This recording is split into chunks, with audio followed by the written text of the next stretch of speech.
Bonjour et bienvenue sur cette deuxième partie euh, du TP calcul matriciel.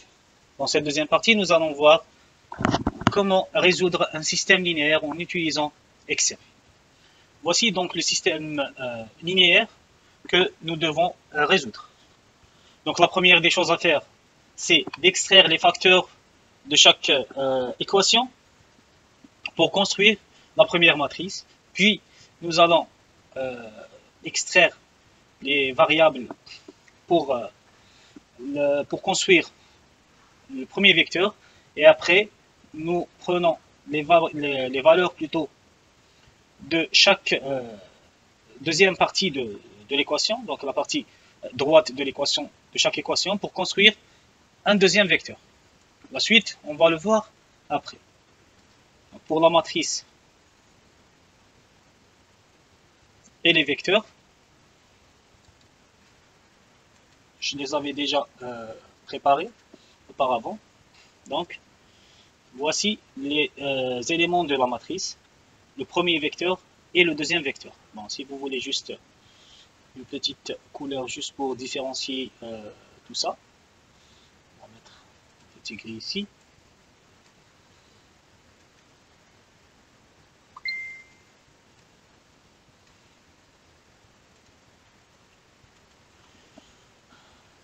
C'est presque la même couleur. Je change juste de couleur pour pouvoir différencier ces trois parties. Donc la matrice, le premier vecteur, le vecteur des inconnus et le vecteur des résultats. Maintenant, on va voir comment résoudre ce système linéaire en utilisant Excel. Donc je supprime ça, on n'a pas besoin de ça. Juste une petite remarque s'il vous plaît. Concernant la dernière équation, on remarque qu'on n'a pas la variable x et la variable t. Donc cela veut dire quoi? Ça veut dire les coefficients de ces deux variables égales à 0 tout simplement. Donc si on n'a pas une variable donnée, on remplace son coefficient par un 0. La première des choses à faire, c'est de vérifier est-ce que cette matrice peut, est-ce qu'on peut plutôt calculer l'inverse de cette matrice. Et on peut vérifier ça bien sûr grâce au déterminant. Donc on va calculer le déterminant. Si le déterminant il est différent de 0, cela veut dire qu'on peut calculer la matrice inverse. Si le déterminant n'est pas, plutôt il est égal à 0, cela veut dire qu'on ne peut pas malheureusement calculer la matrice inverse. Donc pour calculer le déterminant, on se met au niveau de la cellule B9.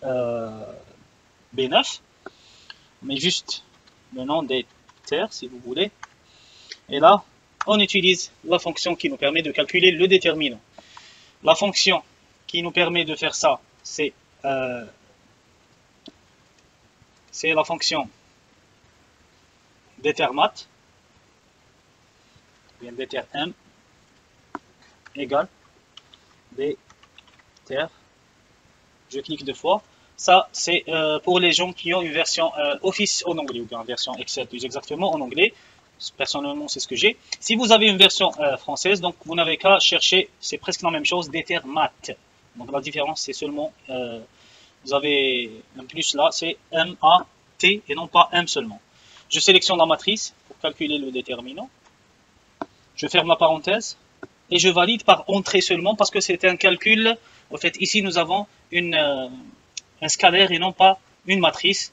Donc ce n'est pas vraiment un calcul matriciel. Déterminant, c'est un calcul algébrique. Donc c'est une valeur scalaire. On appelle ça valeur scalaire, contrairement à une matrice. Je valide. Le déterminant, il est égal à 7. Cela veut dire qu'il est différent de 0. Donc on peut automatiquement calculer la matrice inverse. Pour calculer la matrice inverse, on va se mettre ici pour mettre un titre à notre matrice. Donc on met inverse mat, si vous voulez. Je vais juste augmenter la largeur. Je valide le contenu de la cellule. Et après, j'augmente un peu la largeur de la colonne pour afficher tout le mot. Maintenant, nous allons calculer la matrice inverse. Donc, c'est un calcul matriciel. Pour effectuer un calcul matriciel, qu'est-ce qu'on doit faire? On doit au préalable sélectionner le champ de résultat. Ça veut dire, je sélectionne 5 lignes sur 5 colonnes. Je me mets au niveau de la barre des fonctions, je mets égal, et j'édite si vous voulez, ou bien vous pouvez directement chercher la fonction ici. Donc la fonction qui me permet de calculer la matrice inverse s'appelle M inverse. Là, je clique 2 fois pour activer la fonction. Je sélectionne. Je ferme la parenthèse si elle n'est pas fermée. Et je valide bien sûr par CTRL SHIFT Entrée comme nous avons déjà vu ça dans la première vidéo. Très bien. Là, vous avez le résultat de la matrice inverse. La fonction en français, elle s'appelle inverse mat. Donc en anglais, c'est M inverse. Et en français, c'est inverse mat. On passe à la dernière partie, c'est le calcul du résultat.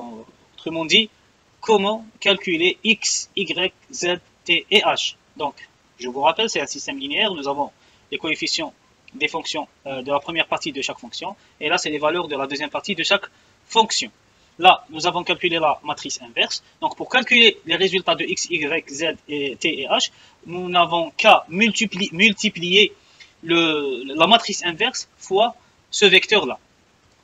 Pour ce faire, je me mets ici. Bon, je sélectionne bien sûr le résultat qui est égal à 5, 1. Je mets égal. Oh, désolé. Donc, égal. Et je cherche la fonction qui permet de multiplier deux matrices. Donc, M multiple. C'est toujours pour la version anglaise. Pour la version française, vous avez produit mat, je crois. Nous avons aussi indiqué ça lors de la première vidéo. Donc je sélectionne, bon, je clique ici pour afficher ce tableau-là. Je me mets ici, je sélectionne la première matrice. S'il vous plaît, ne confondez pas. Respectez l'ordre des deux matrices. Donc on doit toujours sélectionner la matrice en premier lieu et le vecteur en deuxième lieu. Pourquoi? Parce que c'est la seule méthode pour respecter la condition de la multiplication. Nous avons 5 lignes et 5 colonnes. Donc, ce qui nous intéresse, c'est 5 colonnes.